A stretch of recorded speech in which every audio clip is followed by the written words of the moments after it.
I don't really subscribe to the idea that like we all have one great love. I think I have like a trillion great loves, and I think I've already met many of them. Like, I think my sister is one of the great loves of my life. I think Ashley is one of the great loves of my life. Like, I don't think that the great loves of your life are necessarily reserved for romantic love. Obviously, I talk about this on the show all the time. But like, the people that I connect with the most in this life, there's going to be so many of them. And some of them will be more romantic. But I don't know that I'll ever look back at one person and be like, this person meant more to me than everyone else. That would piss me off, actually.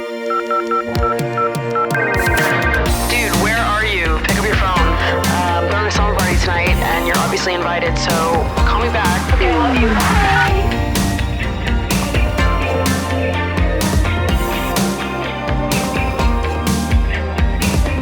What's up, you guys, and welcome back to Emotionally Online, the weekly summer party for heart-to-hearts and hot gossip, hosted by yours truly, the one and only Maddie Drosbeck, who is having quite possibly one of the worst periods I've had in recent memory. And maybe I feel this way every time I have a period, and it's like my brain gets wiped and it's like, this is the worst. I'm suffering. This is the worst feeling I've ever felt in my life. And then I do it again the next month, which, by the way, the last time I talked about my period on here, I forget what the fuck I said, but I saw someone in the comments being like, ew, don't talk about that here. And for a second I was like, hold on, where the hell do you think you are? What do you mean don't talk about that here? Here? Where? In my house? In my bedroom? On my show? Also, it had me thinking, like, what sleepovers do you get invited to? Because clearly you're not getting invited to good ones. I can't recall a single time I've hung out with my besties and we haven't talked about some bodily function at some point in time. That's the beauty of a sleepover, okay? Anything goes. We're talking about anything we want here. So if I want to open the show by talking about my bitch ass period, guess what? I will. I will, okay? Also, there's something about, like, I don't know, when people are like, ew, periods. I'm like, are you 11? Are you an 11-year-old boy? Also, they're two different things. Being like, periods are gross versus like my period makes me feel gross. I can say that I feel gross and disgusting on my period because I do, versus someone else being like, ew, periods, gross, disgusting. One is wrong and the other isn't. Also, there's definitely some part of it that stems from like the idea that women aren't allowed to be like gross or have anything out of place about themselves. It's like always your hair has to be perfect, makeup perfect, outfit perfect, body perfect, everything perfect. Like, don't ever let anyone know that you are alive. Okay? We want you to look like a wax figure in Madame Tussauds. I barely want to know that you're breathing, let alone that you're experiencing a menstrual cycle. Okay? Ugh. But truly, I don't think I'll ever see a day where I am not caught off guard completely every time I hear a woman have that take. Because it's like, how can you be a woman and be like, ew, gross, periods? Don't talk about that here. Here? Where? Here? I'm laying in bed right now. I don't know what the hell you're doing. That's none of my business, okay? My period cramps are absolutely crazy right now, which is a great opportunity to remind both myself and the listener that orgasms do help with period cramps. Trialed and tested, friends. It's something about the contracting of the pelvic floor muscles that happen when you have an orgasm that helps relieve some of the period cramps or discomfort that you might be feeling, that I am actively feeling right now in this moment. So there's something about masturbating on your period specifically that feels almost like healing and meditative in a way. And actually, CHEEX has a meditative masturbation guide on their site that is pretty helpful, both with just using masturbation as a tool to connect with yourself, or if you're someone who finds yourself really in your head during sex. It's kind of just an incredible guide for getting out of your head and into your body when you're masturbating. So shout out to CHEEX, as always, the sponsor of today's podcast, because they always have a beautiful mix of incredibly helpful content and also very sexy content to accompany you if you're in a totally different headspace. Whether it's ethically produced intimate films with real diverse representation, immersive audio experiences, you know how much I love audio erotica, or content within their Pleasure Academy where they focus more on tutorials, guides, and educational content on intimacy, desire, and connection. It's really just a safe, inclusive, shame-free space to help explore your sexuality, indulge in it a little bit deeper, far from the unrealistic, male-centered, mainstream adult content that you usually see online. Every CHEEX production is supported with an intimacy coordinator on set, which we love. And they also collaborate with a bunch of independent, queer, and body-positive studios to help make sure that the content they are producing is diverse and represents a wide range of people and bodies. So if you're interested in checking out CHEEX, signing up literally takes 2 minutes, and you can explore everything risk-free when you use my code maddie. You can head to the link in the episode description or the link in my bio if you're watching from Instagram to get started. Or you can go to getcheeks.com, GETCHEEX.com as well. Do you notice what I'm wearing? Ooh, a little merch sneak peek. I'm wearing the Lovergirls University crew neck right now. This merch is currently live for top tier patrons, and it goes live to everyone else next Tuesday. So we are a few days away. We've got a couple emotionally online options. We've got a couple pumpcast options. My 2 favorites are definitely the Lovergirls University crew neck, as well as the I Only Date Sweethearts camo trucker hat that I've been teasing on Instagram for the last few weeks because I'm obsessed with it. I've been wearing it almost every day. So definitely keep an eye out for that next Tuesday. I'll be posting about it on every single one of my social media platforms. So it'll be hard to miss it. I'm filming this episode on Wednesday, June 10th, which means that the part 3 of the Summer House reunion aired yesterday. I don't have that much more to say that I didn't already say the last time we talked about Summer House, but I did want to add in sort of my additional rounding out to the end of this thoughts on the Summer House reunion parts 2 and 3. After part 2, my main takeaway from watching that one was that I thought people were kind of losing the plot, mostly people online, but I did feel this energy was kind of a little bit on stage at the reunion as well. But going through what people were saying on Threads, seeing screenshots of tweets on Instagram, the one thought that I was having inside my brain is like, why in the world are people doing free PR for Kyle Cook? Why are we doing free PR for Kyle Cook? I feel like because I watched the entirety of Summer House so recently, it's so fresh in my mind. My opinion of Kyle is like really compounded throughout seasons 1 and 10 because there was no time to like digest or like watch my opinion of him change over a long span of time. But I will say that like Carl, for example, is someone that I really didn't like in the early seasons of Summer House. But by the later seasons and by season 10, the season that just finished airing, I kind of love Carl. Sober Carl is amazing. So like, it's not that Kyle couldn't have had a redemption if he wanted to. He just never did. I disliked Kyle throughout the entirety of watching the show. Or let me amend that statement. It's not that I didn't like Kyle as like a person or like an entertainment figure, but as a partner and like witnessing the way he treats women and operates in relationships, I hated.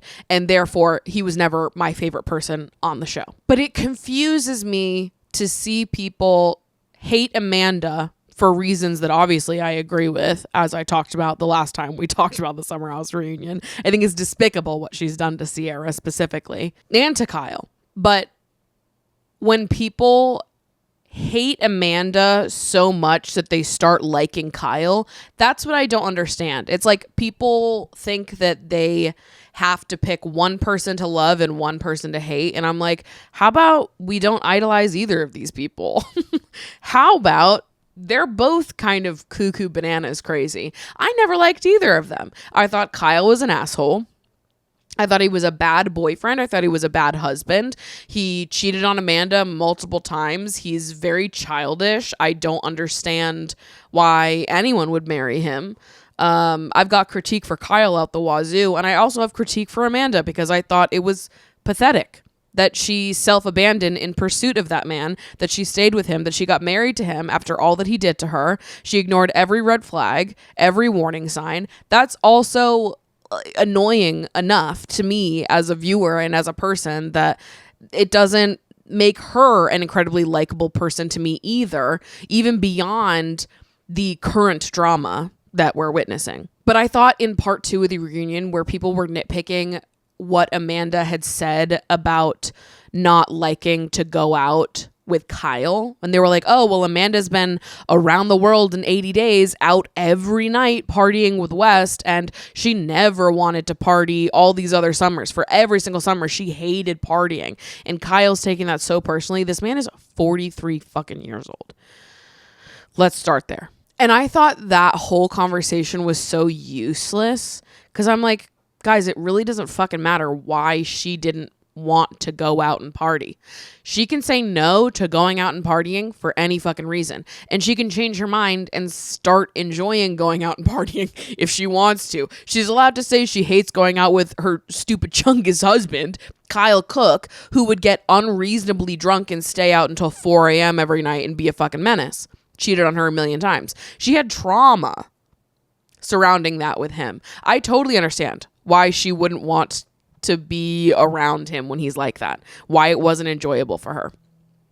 I didn't understand what the point was, where everyone was like, oh, so you only disliked going out when it was with Kyle, and then Kyle's tearing up. And you have people on threads being like, oh, I feel so bad for Kyle. Like, he just wants to be a DJ and she didn't want to go out and party with him. And it's like, that man is 43 years old and was serial cheating on her every time he was drunk and out till 4 a.m.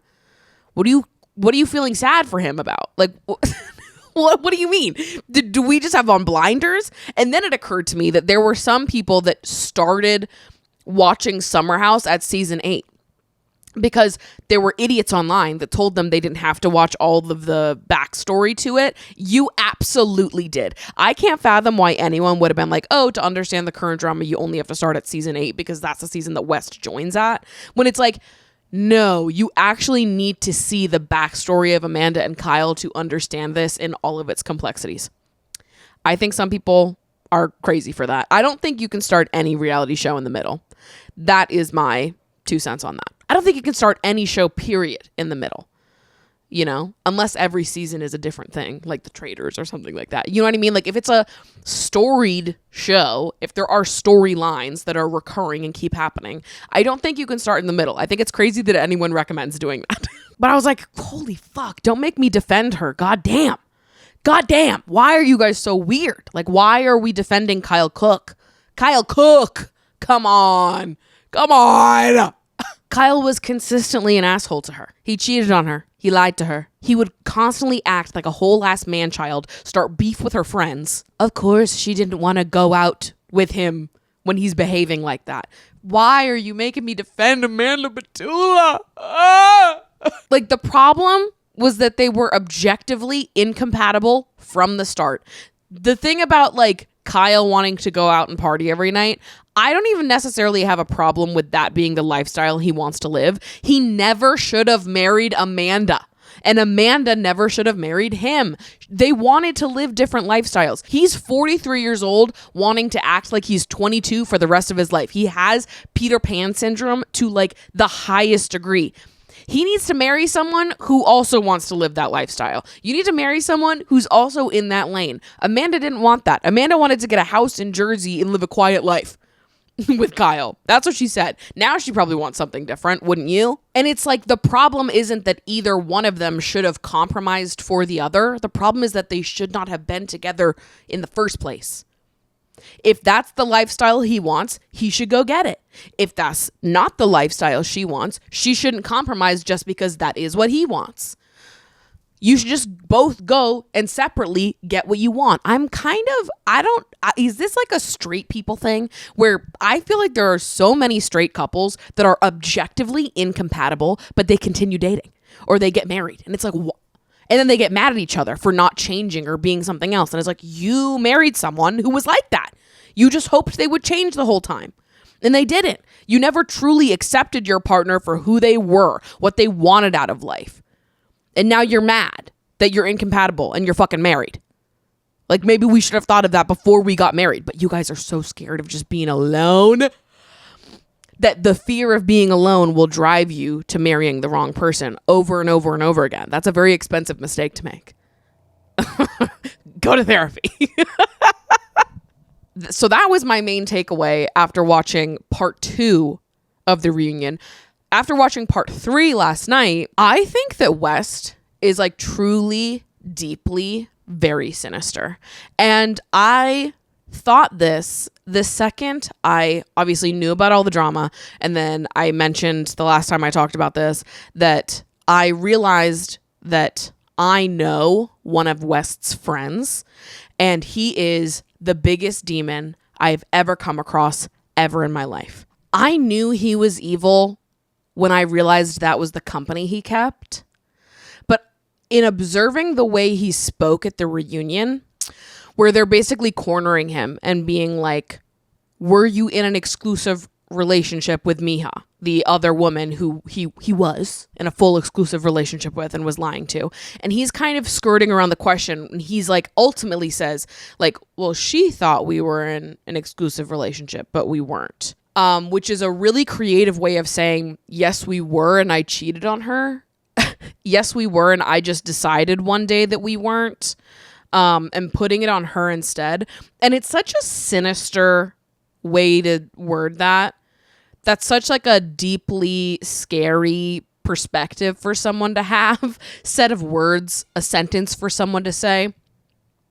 And it really reminded me of the person that I know that he is friends with. And I thank my lucky stars every day that I never ended up getting more involved with this friend that I know of. I caught him cheating on his girlfriend. We were supposed to go on a date together, and before we could even go on that date, I figured out he had a girlfriend.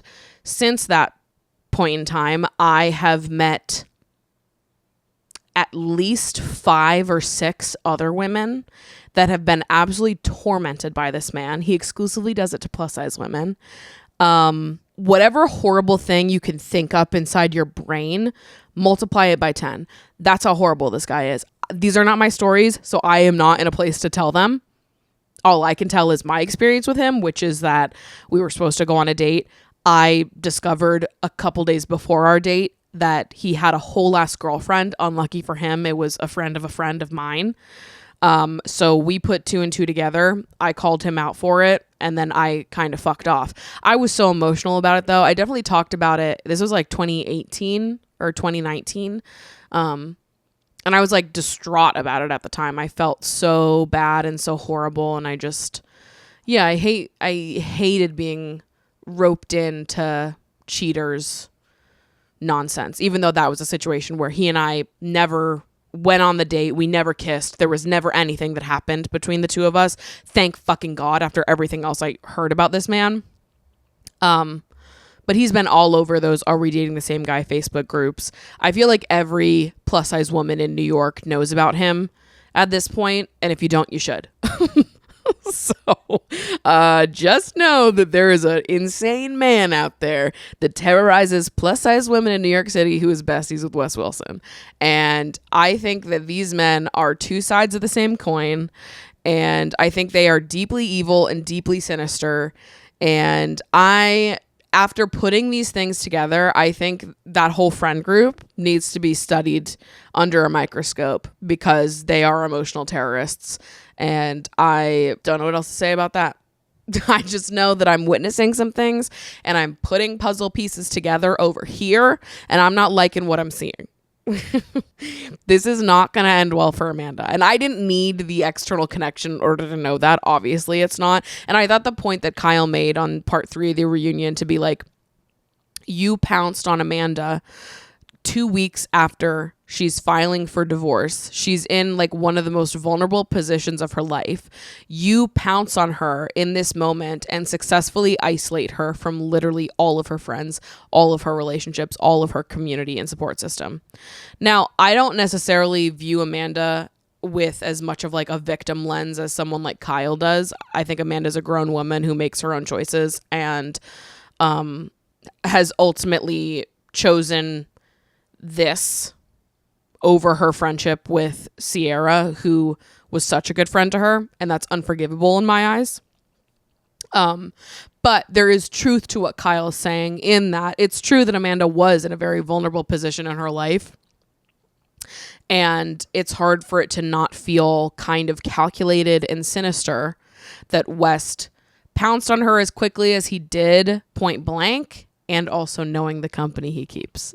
That's what I'll say about that. I'll leave it there. And obviously there's going to be an extra little bonus episode next week, which I will be using my VPN from Croatia to watch with Ashley, because we're going to need to know what's happening there. We're going to need to know what went on there, because in the preview for it, when Sierra and Miha are talking about their interactions with West, and Miha tells Sierra that after they filmed the reunion, West texted Miha and said, "Okay, you win." That is fucking diabolical. That's crazy. That's literally insane. Can't imagine that. That is a man that I hope never gets any puss ever again for the rest of his life. He doesn't deserve it. And the fact that people can witness all of this and still be like, and I want him, and I'm going to DM him and see if I can get him. Like, you guys are dumb.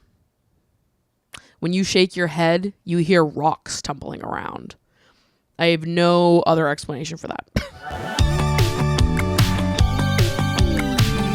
Let's jump into some of these audience submissions, shall we? We've got quite a few. The box has been sitting for a little bit, so I'm going to try to get through as many as I can in a reasonable amount of time, because I can't be here all day with peace and love. Hey Queen, I'm struggling with being a girl who cares. I find I care more than everyone else in my life, specifically in my friendships, and I don't think any of them are bad people in the slightest. Perhaps they have more going on in their lives than I do. Maybe I need to get more of a life. But I feel like I am interesting and cool and fun and kind, and I don't know why I'm always thinking about people more than they're thinking about me. Every time I text someone and they don't answer for weeks, every time I try to make a plan and never get a follow-up, every interaction I have where the other person isn't matching my energy has all piled up into a giant mountain that I'm stuck underneath. For a long time, I was able to crawl out from under it and keep making an effort because I know that's the right thing to do. But I think I've reached the point where I can't get out from under it anymore. I've spent the last few months isolating myself, and spoiler alert, it didn't help. But I really don't know where to go from here. I don't expect you to be able to entirely fix my situation, but I admire you a lot and really appreciate the representation for girls who care. How can I stop feeling like a burden? Thank you so much. I relate to what you've written here. I, kind of in a different way, had a breaking point a couple years ago where I basically felt like a lot of my friendships were being held together by me. And I felt like I was always the one planning, and I was kind of the glue to a lot of the friend groups I was a part of. And I felt like I was given friendship responsibilities that other people didn't have. And I reached a point where I just started to feel like I was more like the friendship manager than I was a participant in the friendship. I didn't ever feel like I got to enjoy the outings as much as other people did, because I was always the one planning and trying to make things special. And I would receive, complaints and feedback and let's do this next, let's do this next, let's do that, let's do this. But nobody ever wanted to help with it. It was just like people telling me what they wanted me to do. And it stopped feeling fun. I think that planning and being the person who reaches out, being the person who keeps in touch, being the person who is more of a planner or just like a better communicator is not a bad thing. And it's often something that you can be without feeling rejected or like the stress of fulfilling the position or the expectations of the role are weighing you down. Like, I will always be a planner friend. I will always be someone who wants to bring people together and is happy to be the one to take the lead and get everything sorted out, make the reservation, set the date, wrangle everyone together. Like, I am happy to be that person because that's just who I am and I don't want to change. And to be honest, I like being the one that makes the decisions. So I'm cool with being that person. I'm just not cool with feeling like it's 100% on my shoulders, that it's not a position that sometimes gets passed around, that I'm saddled with all these expectations of what I need to do for everyone else versus like, this is a relationship. There's a back and forth here. There's a give and take. I was tired of feeling like I was just like, yeah, the friendship manager. It wasn't fun, and it didn't make me feel connected to people. It didn't make me feel appreciated. I honestly felt myself just building up resentment over time. And so I hit a point where I was like, I'm done. I'm done planning. I'm done hosting all these events. I'm done bringing people together. I'm done. I am done. And what I meant by that was that I was only going to put effort in with people who also poured effort into me. And I wasn't going to pour effort into people who made me feel like I was constantly under surveillance and being monitored for how well I was performing at, managing the friend group and bringing people together and planning and doing all these things. Like anybody who put pressure on me to be the leader of anything, I didn't want to be that. I didn't want to be the leader of a friend group. I didn't want to be the anything of a friend group. I just wanted to be a friend. And so I stopped planning and stopped performing for people who made me feel like I had to perform. And there was a time where that made me really sad because I wanted to plan. I wanted to make things special. I just didn't want to feel like I was being taken advantage of or that it was becoming not fun for me because of how I was being treated. So there was a transition period where things kind of felt weird and sad, and I was just bummed out that things had shook out the way it did. But then over time, what ended up happening was that I was able to build friendships that felt more equitable with people who cared the way that I cared.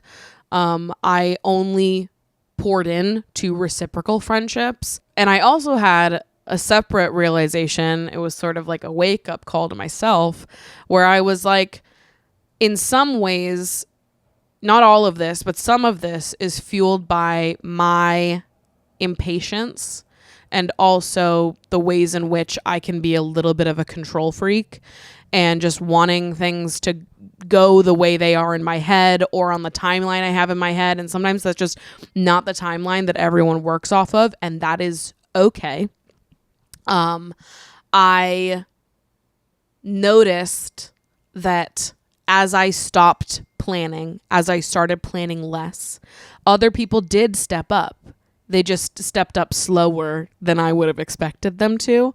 And I realized that there were definitely moments where if I had just chilled the fuck out, practiced patience, and gave other people the opportunity to step up, then they probably would have been. But I was so on top of it that it was like I didn't give other people space to be a person. And yeah, in taking a step back from being the planner friend, feeling like I was managing a friend group and doing all of that, I found that other people were better planners and better communicators than I ever knew they were, because when I stopped rushing to be the first one all the time, other people got to be the first one to make plans. And now I find myself in a space where my friendships are in a much better place. There's a lot more back and forth, give and take. It does feel more equal and just better now. And so looking back, I can see that part of it was me. Part of it was my, the way I sometimes have my fist clenched around wanting control over something. I know this about myself. I'm the eldest daughter. Come on. I can sometimes be like that. And that was impacting how I was experiencing my relationships and how I was perceiving the back and forth, the give and take. And also there were certain relationships in my life that were not very reciprocal, that weren't very, balanced. And that's okay, by the way. It's okay for friendships to not be 100% balanced all the time.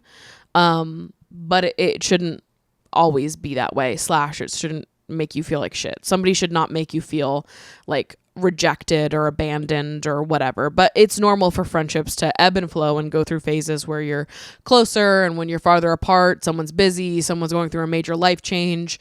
You know, we have room to be human in all of this, but yeah, I think through that process of stepping away from being the planner for a little bit, it really helped illuminate to me the ways in which I was contributing to that problem and which friendships actually needed work, or which friendships just weren't working at all anymore.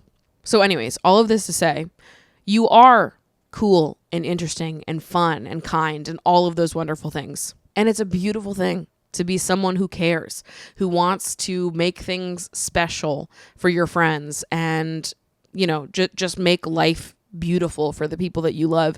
That's an amazing way to be, and I don't think you should ever change that for the world. But if you are someone who really cares a lot, I think 2 valuable reflection points are reflecting on the ways in which you might expect people to be a complete mirror for you, where that may be a stretch of like you just being impatient or expecting people to communicate and show up in the same ways that you do, and where you can be more flexible.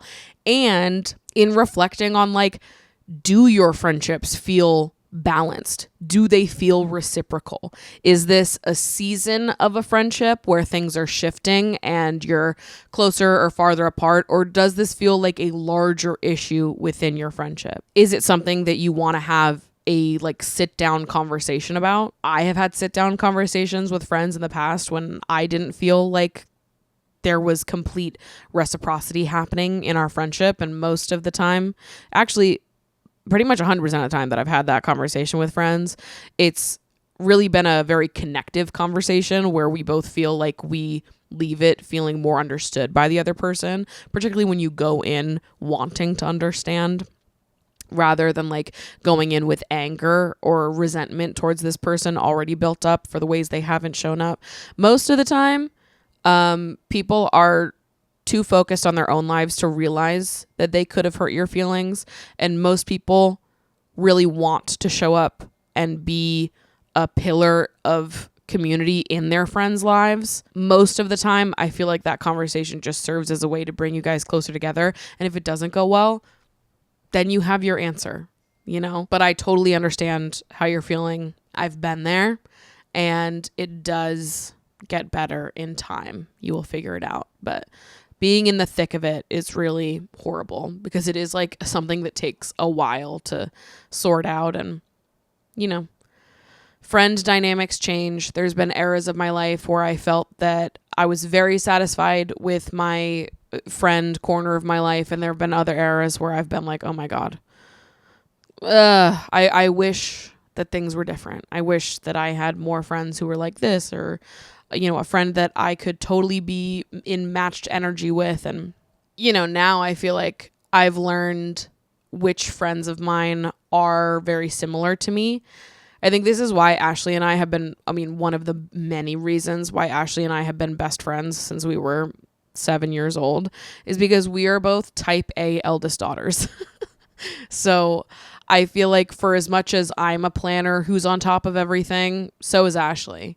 So I feel like we've always completely seen each other and reciprocated and just like matched each other in a way that has been hard to find in some of my other relationships. I felt the same way with Ellie the second I met her in college. Like, she's someone that we just like match each other. And I feel the same way about Meg now. Like, there are people that you come across in your life that you really do just like match with. And it's okay for not every single one of your friendships to be a mirror for you in that way. You know, that's fine. That's okay that they're not. But it's about balance. I hope that made sense. How do you get over being the girl who came after the girlfriend? I'm dating a wonderful man, but before he was in a 7-year relationship. They lived together, he planned to marry her, and she was a huge part of his life for a very long time. Even though that relationship is over and he's chosen to be with me, I sometimes struggle with feeling like I'm living in the shadow of what they had. I find myself comparing our relationship to theirs and wondering if I'll ever measure up to the woman he once thought he'd spend the rest of his life with. I don't want to be competing with someone from his past, but I can't seem to shake the feeling that I'm the girl who came after the love of his life. How do I stop comparing myself to a relationship that existed before me and feel secure in the one I'm in now? I hear you. A couple thoughts, a couple reminders. First thought that pops into my head is just, it didn't work for a reason. I have a couple friends who have been in long-term relationships, like that 7+ year relationships.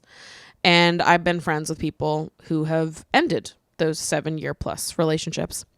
And I can tell you with complete confidence that exactly none of my friends who ended those 7-year relationships did so lightly. And none of them look back on those 7-year relationships and think to themselves, God, they're the one that got away. That was the best ever. Why did we break up? I was so in love and I'm still so in love and nothing ever compares. Like, they broke up for a reason. They broke up because it didn't work, because they weren't the one. Maybe they were the one for a period of time. Maybe they were the one in their 20s, you know? They were the one for their 24-year-old self. But in your 30s, you're like, oh, you know what? It's not working. They're not the one for me anymore. Maybe they were the one then, but the one for me now looks completely different. They broke up for a reason. Things ended for a reason. Just because someone has felt big feelings for someone in the past doesn't mean they feel those big feelings in the present moment. I think it's possible to still have love for and appreciation for the period in your life where it did make sense, to close the door to a chapter when it makes sense to do so, and move on and move forward with your life and find the new love of your life. Like, I don't really subscribe to the idea that like we all have one great love. I think I have like a trillion great loves, and I think I've already met many of them. Like, I think my sister is one of the great loves of my life. I think Ashley is one of the great loves of my life. Like, I don't think that the great loves of your life are necessarily reserved for romantic love. Obviously, I talk about this on the show all the time. But like, the people that I connect with the most in this life, there's going to be so many of them. And some of them will be more romantic. But I don't know that I'll ever look back at one person and be like, this person meant more to me than everyone else. That would piss me off, actually. Because the love I have for someone like Ashley or my sister is like, it's immeasurable to me. I would actually rather buy a gun and fire it directly into my skull than ever say that I met a man that I was in love with and it like trumped the love I felt for Ashley or my sister. Fucking never. That would never be true. Again, I believe in like the person that I love. All of the great loves of my life are like standing with each other hand in hand. There is no, man that's ever going above my sister or Ashley. I believe that I could love someone, that my future partner, I can love the way I love the two of them, but they would never be put above them. And I think I feel the same way about like, I don't know, just thinking about exes. Like, I don't see it as like a pyramid, like a Dance Moms pyramid where it's like, that was the one and there's never anyone else.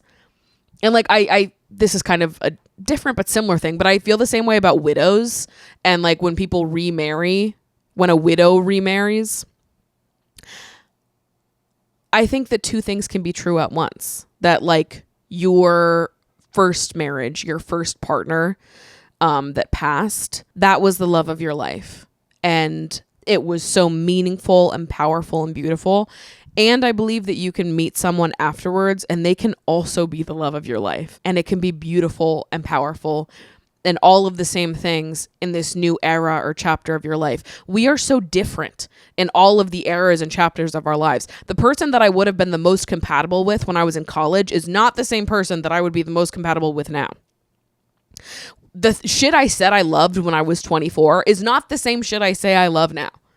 You know, like we're allowed to be different. We're allowed to change. And I totally understand and empathize with the instinct or pressure to compare yourself to their exes.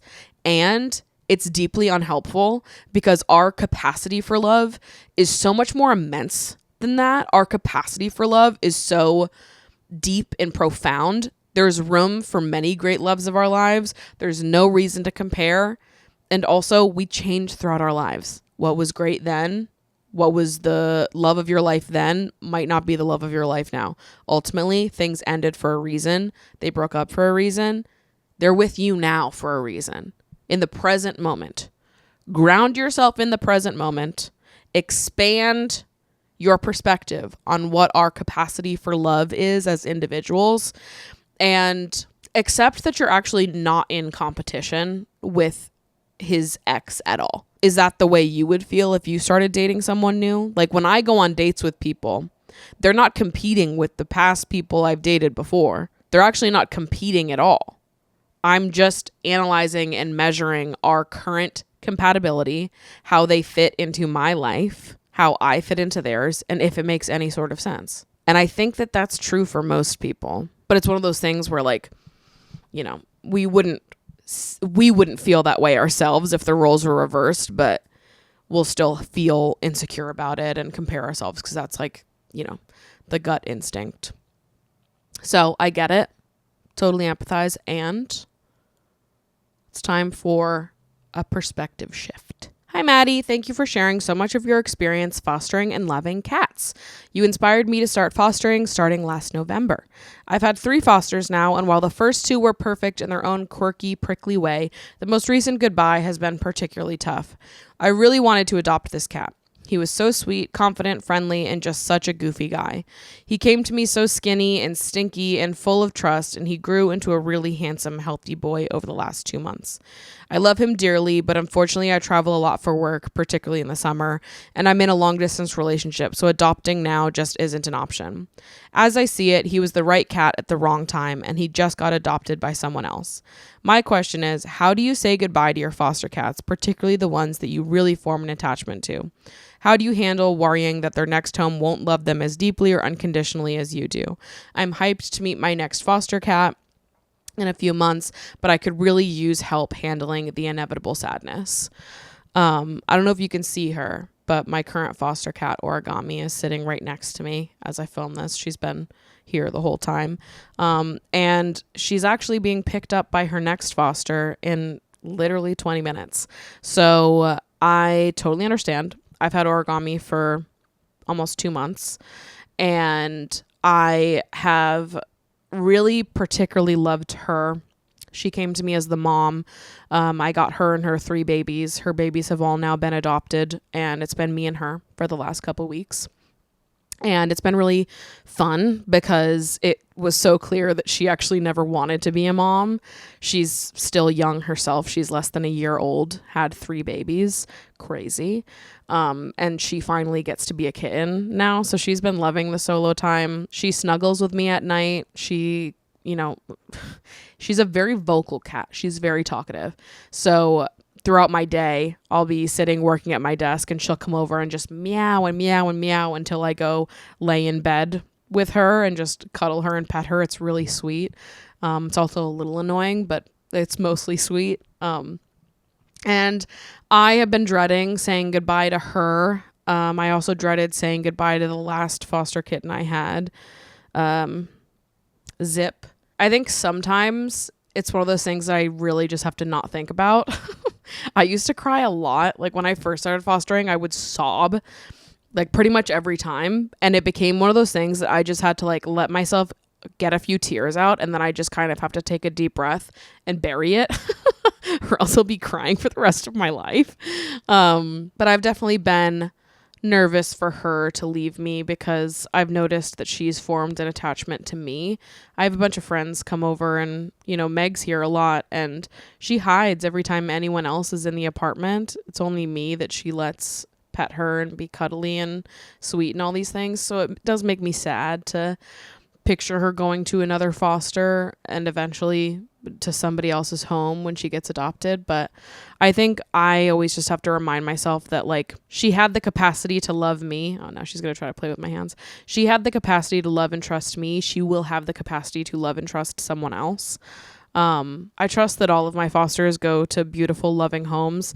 I've had the pleasure of meeting most of the adopters of the cats I've fostered. Obviously, when they go to another foster instead of to their home, I don't get to know, so I won't know who adopts origami. But just in knowing, like, of all the adopters that I've met, I've never met a single adopter that I didn't think was, like, a beautiful, wonderful, kind, warm person who was the right person for the cat. If I thought that they were being adopted by someone who wasn't a right fit, I would tell the rescue. But I've never encountered that. Every person who's come to adopt one of my fosters has been like so sweet and so excited. The kittens that just got adopted, one of them went to a family of 4 who was so excited to adopt a new cat because one of their other cats had passed away a couple months ago, and they were really feeling the lack, and their other cats were really missing them. So they wanted to bring in a new cat to the home to just sort of raise everyone's spirits and their other cats' spirits. And they were so excited and so sweet with the cat when they came over here. And there was a couple who adopted the other 2 cats, and they were telling me about how they always have wanted cats, but they've never had any. They've never had the right opportunity for them. And they're just like describing what they hope for and how they, they want these like cuddly, playful, very affectionate cats to just like be attached at the hip to them. And these kittens were exactly that. And it's nice to hear people talk about how excited they are to adopt a cat. And I think about how I felt when I adopted Mango and how like I felt like it was the most exciting thing that had ever happened to me when I got approved to adopt her. And I still remember driving out to New Jersey to go pick her up from her foster's house. And like what an exciting day that was, and how much I looked forward to it. And like how much that day totally changed my life. And it honestly it makes me happy now to see the fosters get adopted and to like witness someone else having the same day that I had when I adopted Mango. I'm like, that was a beautiful day in my life, and I'm getting to witness other people have that day. And I hope everyone gets a day like that.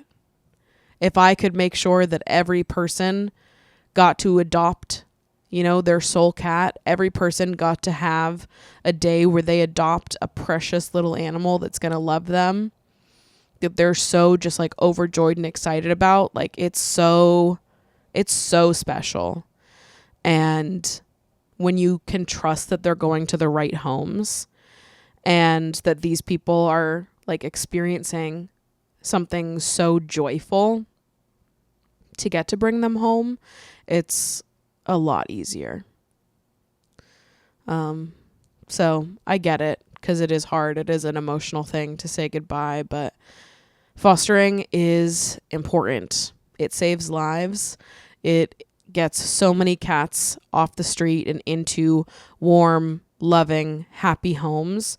You've done great work in giving these kittens, cats, a warm place to stay, and all the love in your heart to sweeten them up and prepare them for the home they'll go to. I always say that, like, I always would call my house, the Mad Mango foster home for sweethearts and lover girls, because every cat that came through here would leave a more affectionate cat, because of how I am and also how Mango was, and just, the vibes we have over here. And it makes me feel happy to know that there will be more sweethearts and lover girls and, cuddly cats in the universe, because they ended up fostering with me, and they're going to go to a home that loves them for that. And that's a beautiful thing. And I know it's a beautiful thing because I experienced it with Mango, and she was the best thing that ever happened to me. And I miss her literally every day of my life. So that's kind of my perspective on it now, but it's still hard regardless. I'm going to be sad when you get picked up in 10 minutes, my love, but you're going to go to another foster who's going to love you so much. If you want to keep the good vibes going, you can join me over on Patreon for the post show. You can follow the podcast at Emotionally Online Pod on TikTok and Instagram. You can follow me at Maddie Drospec. And I will see you guys next week with an episode that's been pre-recorded because I will be in Croatia with the Lover Girls on this year's Lover Girls trip. So can't wait to see those of you that are coming. We're going to have the best freaking time ever. And to those of you who are not, I will be here next week with a pre-recorded episode of Meg and I. Mwah. Love you so much. And I will see you when I see you. Bye.